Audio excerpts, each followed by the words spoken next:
मुळामध्ये असं आहे की बीजेपीच्या मंडळींना आदरणीय यशवंतराव चव्हाण साहेबांची आठवण झाली फार मोठी. चव्हाण साहेबांची विचारधारा काय ते आपण पुढे जातो. आणि एक आहे की ज्या काळामध्ये समाधी मांडली त्यावेळेस तो 200-250 वर्षांचा विचार करून मांडतो. पुनर्जीवन करणं म्हणजे काय करणार? कारण तिथं महात्म्य जे आहे, समाधीचं जे महात्म्य आहे ते कधी होतं का? पूर्वी एक प्रेम झाला तिथं कारंजी होती. आम्ही विरोध केला. तर आम्ही काय विरोध केला की बाबा एखाद्या मंदिराला आपण निघालो पण एकाग्र चित्तेने जातो, मध्ये काय जर का डिस्टर्ब होत असेल तर आपण आपली एकाग्रता भंग पाहू. दरम्यान काही लोकांनी मतदान घेतलं. आताची समोरची उमेदवार होते त्यांनी मतदान घेतलं.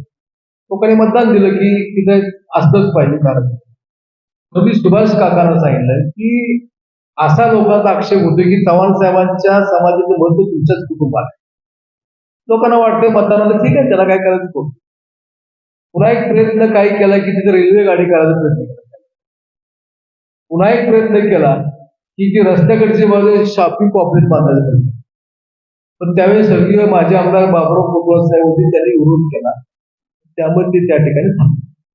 आता पुनर्जीवन करावे काय करणार हे सांगायला पाहिजे. मध्यंतरी अजितदादा पवार त्यावेळी 2.5 कोटी दिले, 100 कोटी आज मी शेवटचा सगळं बोलतो. 100 कोटी जे चव्हाण साहेब जन्मोत्सव वर्षाला होते त्या 2.5 कोटी आपण त्याचं नूतनीकरण केलेलं आहे. आणि ती गार्डन करताना अशी केली आहे की कुठलंही झाड बघा तुम्ही 10 फुटाच्या वर त्याची फांद्या आहे, म्हणजे कुठे आडपाता राहत नाही. प्रस्ताव काय मला माहित नाही, पण ते भावनिक बोलले असतील असं करून ते काय करू असं बोलले असतील, ठीक आहे.